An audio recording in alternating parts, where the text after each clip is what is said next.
Bom, já que agora a gente já sabe que Emília Ferreiro contribui bastante para a gente ensinar e identificar as hipóteses dos níveis de escrita das nossas crianças, a começar pela educação infantil, né? A gente utiliza muito disso para compreender em que nível a criança está na sua escrita. A primeira hipótese é a hipótese pré-silábica, né? Que normalmente é a primeira fase, né, lá que compreende dos 2 até os 3 anos de idade, no qual a criança ela começa a fazer as garatujas, os rabiscos, ainda numa posição de pressão do lápis palmar, que é essa aqui, fazendo esse movimento mais robusto, né? Porque não tem ainda o refinamento da coordenação motora fina, que envolve os músculos da mão e refinamento com os dedos. E é uma fase, né, que a criança ela usa muito desse rabisco para representar. Aqui é a letra A, aqui é a letra B,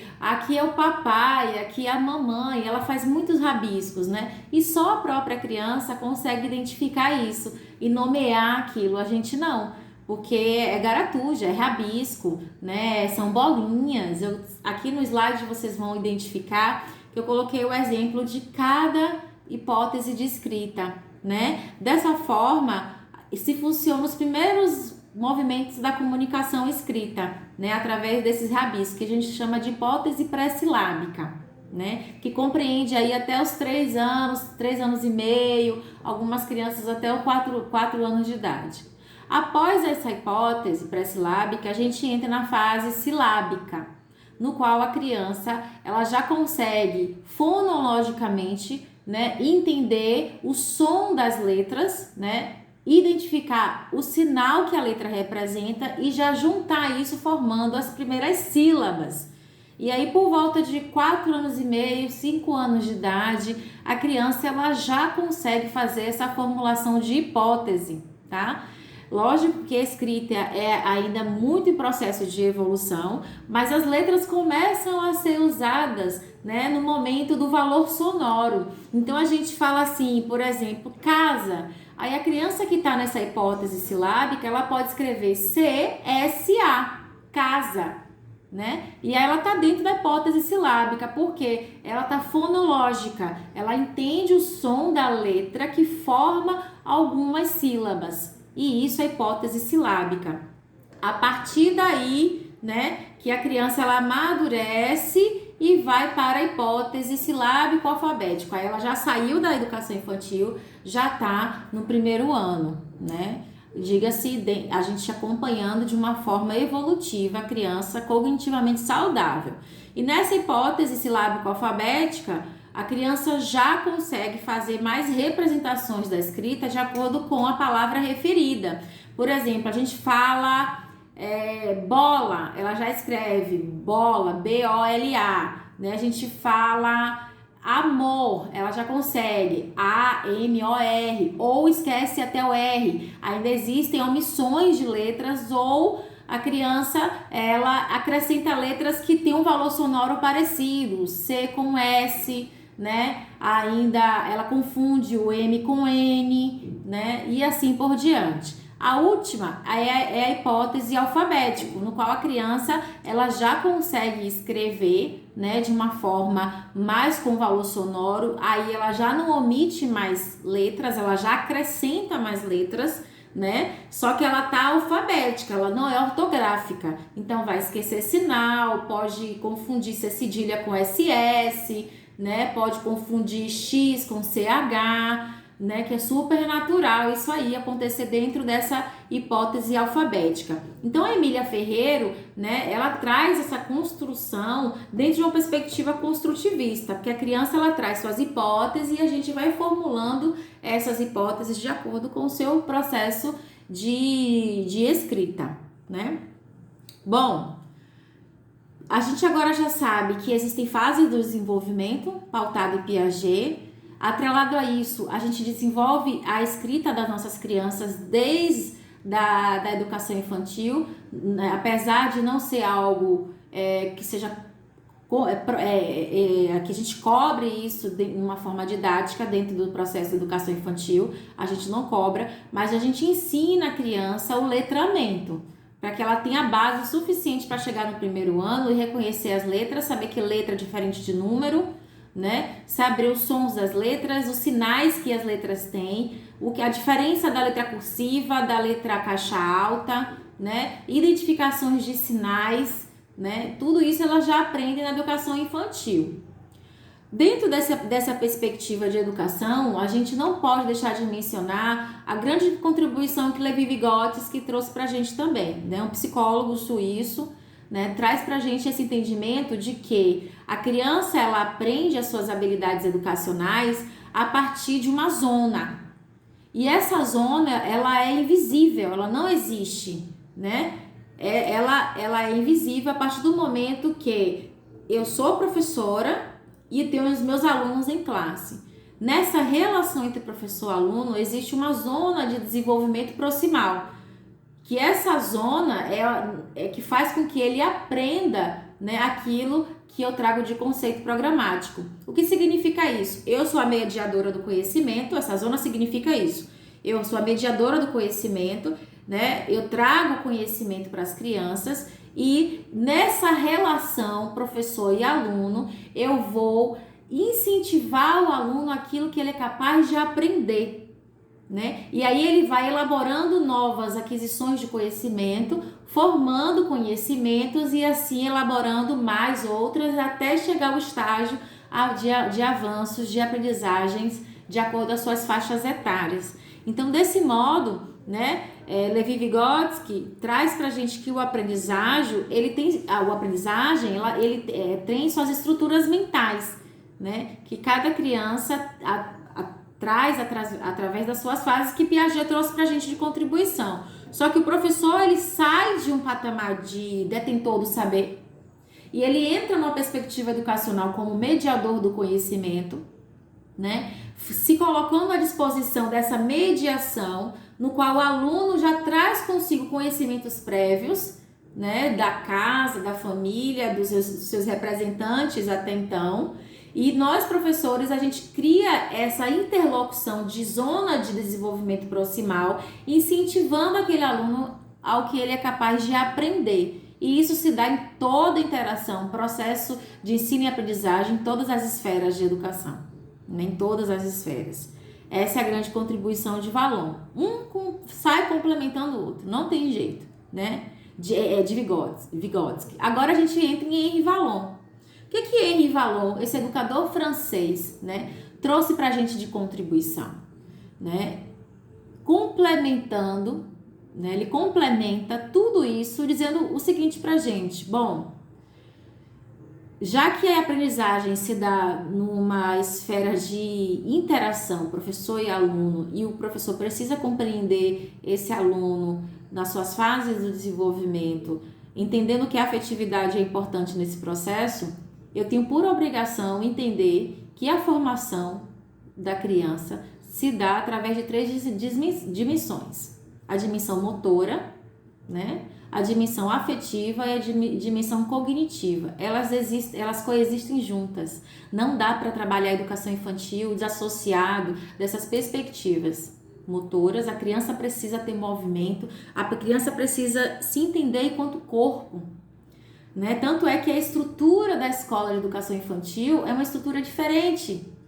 As cadeiras são menores, elas são em círculos, as crianças ficam de frente umas para com as outras, né, para que elas possam interagir. Tudo é visível ao olho delas, para que elas possam ter uma visibilidade das informações, e também é tátil, elas possam pegar e sentir, né? Isso em toda a escola, em todo o ambiente escolar, seja no parque, na grama, na quadra, seja na árvore, na sala. O sentir da parte motora é muito importante, né? Sentir que a grama é diferente da terra e assim por diante.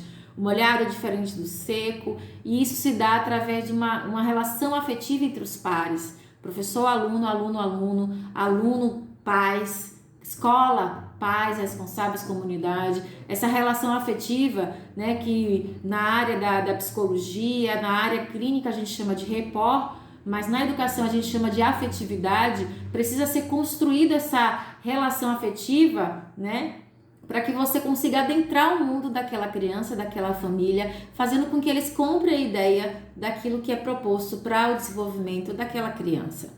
Né? Então, para Valon é muito importante esse movimento, essa coexistência entre essas 3 dimensões, que ele denomina de dimensão. A criança precisa correr, sentir que a dor que bate no pé é diferente da dor da cabeça, né? Os sentimentos é muito importante nesse processo de educação infantil, para que quando chegue na fase adulta ele consiga entender aquilo que tem aqui dentro de você em relação ao que tange ao sentimento, né? Então, é um composto de referencial teóricos extremamente importante para que a gente possa dominar mais a atuação da praxis infantil. E, por fim, a abordagem Reggio Emilia, né? Que eu falei aqui há alguns minutinhos anteriores, né? Que a Reggio Emilia é uma ilha, uma pequena ilha na Itália, né? Que no período pós-guerra, da Segunda Guerra, foi uma ilha que se devastou, quase ela deixou de existir no mapa, mas com o movimento de investir na educação, através de uma educação construtivista. O que significa isso? É uma educação que eu coloco o outro como participante do processo.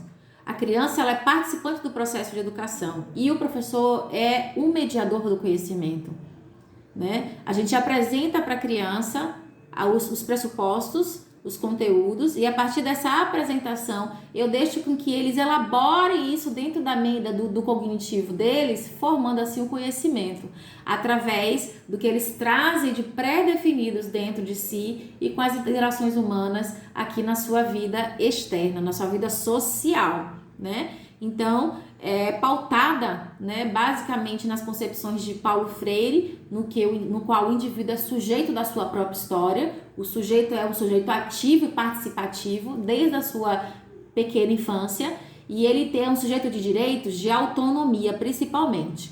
Então, a abordagem Reggio Emilia é uma abordagem que se pauta, né, na metodologia construtivista, totalmente. Fazer essa abordagem não é algo fácil. Aqui em Salvador, eu apenas conheci uma única escola, que é no Itaigara, que se chama Casa da Infância, que trabalha literalmente a essência da abordagem Reggio Emilia. Os profissionais vão até a Europa, a essa ilha na Itália, tomar formações, fazer formações, trazer para aqui.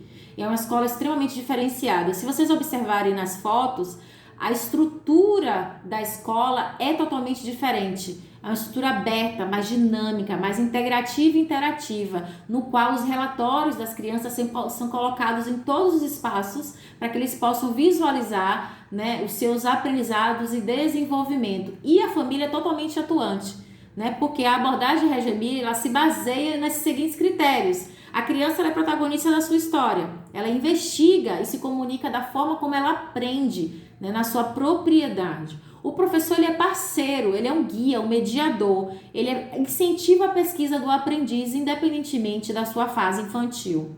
A arte é algo expressivo na linguagem da aprendizagem.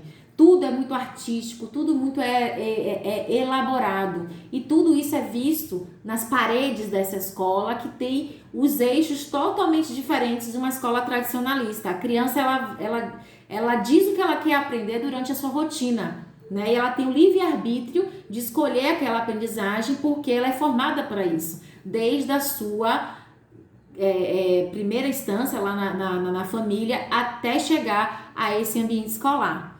A cooperação é algo que existe em todas as esferas. Os pais cooperam com a escola coopera com os pais, a criança coopera com o processo. O ambiente é visto como o terceiro professor, né? Primeiro professor é a família, o segundo é o professor, o terceiro é o ambiente. O próprio ambiente é um ambiente que modula o comportamento, né? Já tem ali naquele ambiente a energia daquilo que a criança já se propunha a fazer.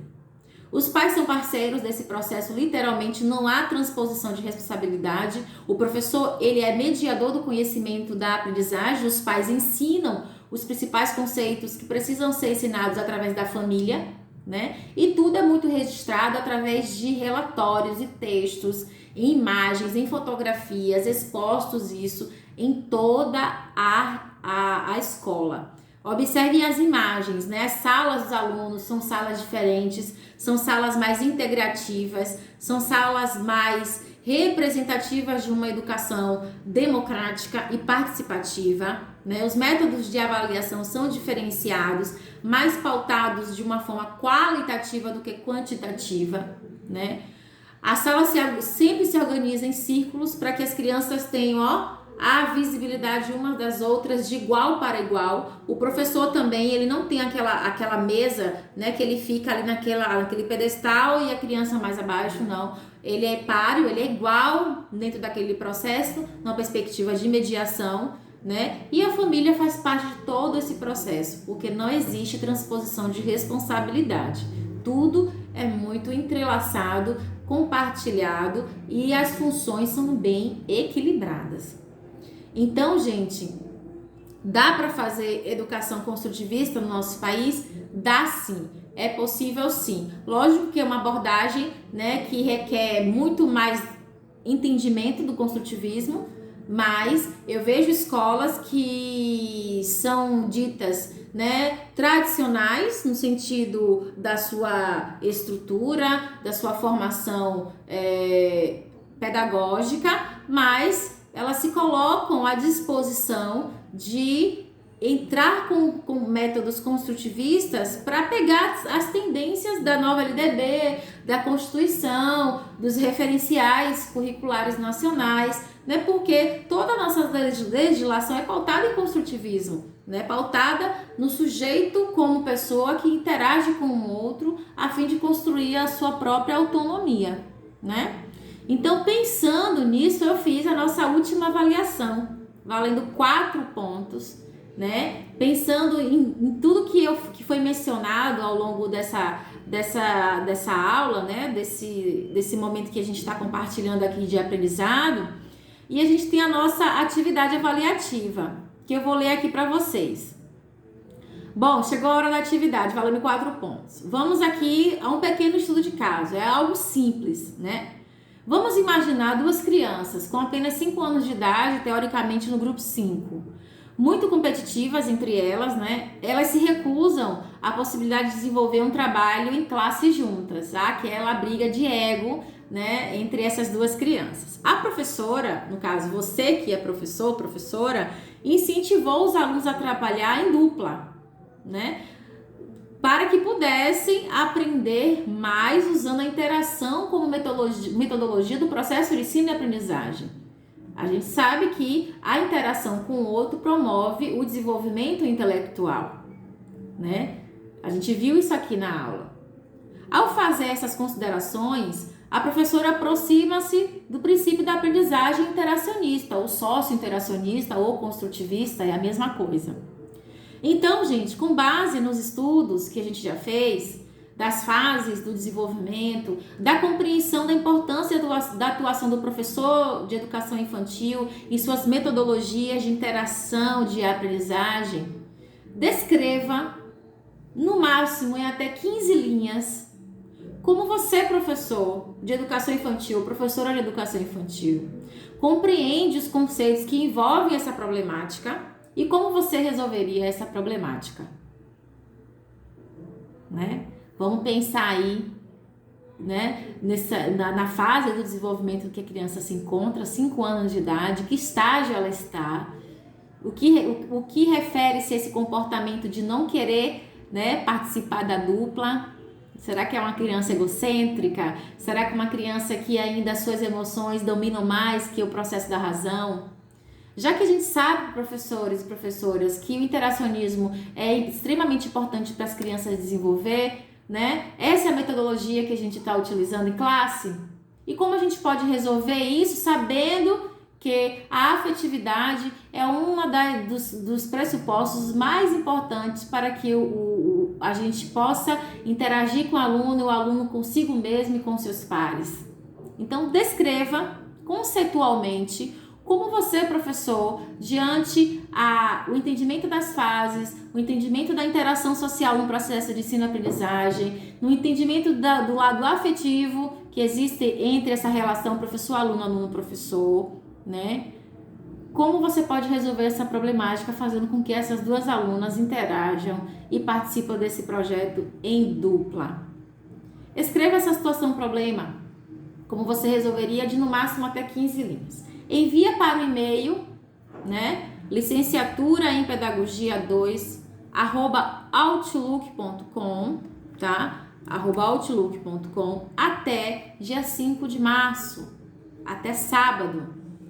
Que eu pretendo, na próxima terça-feira, já estar com a nota de cada um de vocês no sistema, né, da nossa disciplina, tá bom? Então, repetindo, licenciatura em pedagogia 2 @outlook.com até dia 5 de março, até sábado que vem, porque terça-feira eu quero já liberar vocês em notas lá no nosso sistema online, vocês já terem a informação da nota de cada um de vocês, tá bem?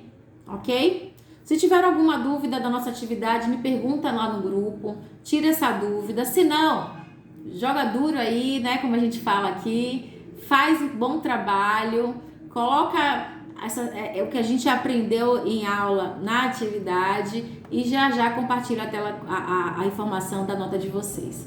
Eu agradeço bastante ter compartilhado esse momento de aprendizagem com vocês. Eu espero ter contribuído para a formação, contribuído com mais informações também. E eu espero a gente se ver na próxima disciplina, em breve, tá bom? Para mim foi um prazer participar dessa aula, interagir com vocês. E eu tô aqui à disposição para a gente interagir por e-mail, pelo WhatsApp, nas redes sociais, para quem quer me seguir, lá no Instagram, laisalves.10. Eu estou aqui à disposição de todos vocês. Desejo boa sorte, que Deus abençoe a vida de cada um de vocês, que livre de todo mal. Amém. Beijos. Até o próximo encontro, gente. Tchau, tchau.